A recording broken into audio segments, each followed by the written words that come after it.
So really, the English I'm teaching is a very basic level, and I think that's just kind of what I want to do. I want to find kids and give them the tools to learn enough English to understand the structure of the language, so they can go on their own. And when I leave, because I'm traveling all the time, they can continue to learn at their own pace.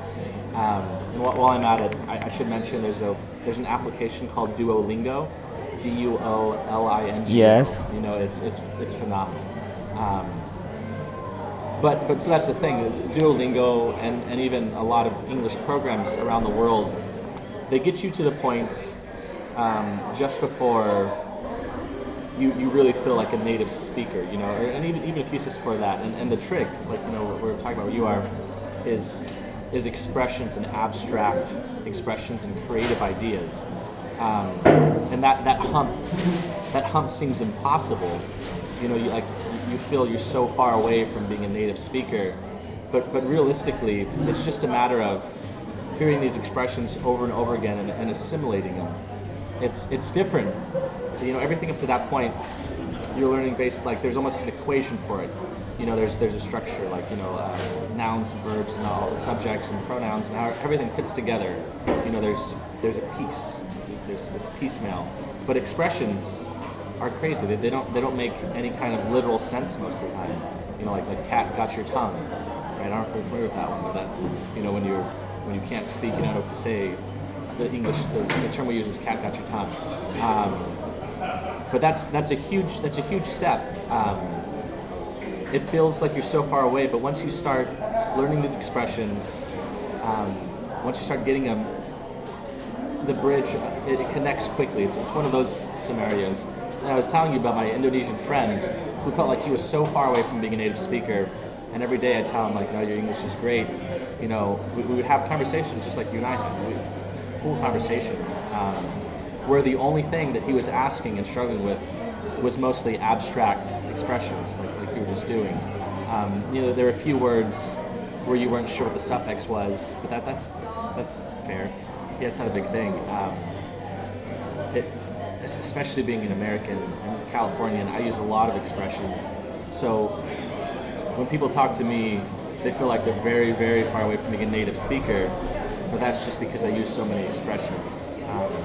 So I think the big trick for that, to bridge that gap, is watching movies in English, and a really big one, is reading books, reading American literature, which is why I was mentioning to you that I want to get The Alchemist in every language that I'm studying, because I've realized reading it's creative material in and of itself, reading these creative ideas that tend to be full of a lot of expressions and even more creative sentence structures. It just opens up your brain to all these ways you can use the language, and it'll just click. It really is. It's like when you're first learning a language, it feels like it's impossible, but then things start to click. The expression stage is that same thing over again. You just got to push through it, and then it happens. Or if anyone tried to learn guitar, when you're first learning chords, you're like, there's no way I'm ever going to be able to do this. And then, a few months later, all of a sudden you're playing songs and singing. So I remember reading an article somewhere. They weren't talking about expressions. They were talking about thinking in the language and being creative with it, being artistic. But there were the three humps. I don't remember what they were, but one is the basic part that I was talking about, where you're just learning structure and it feels impossible, but then you start piecing it together. There's a middle phase, I can't recall, but the last one, and it's really, once you're past it, the language is there. It's at your control. Is expressions, and it's that one that a lot of people stop at. You just got to keep pushing through it.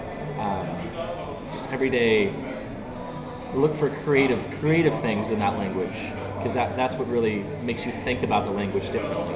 And English is a very poetic language, or can be used very poetically. So I highly recommend reading poetry, reading just books, and watching movies for the English language. That'll perfect it. Yeah. The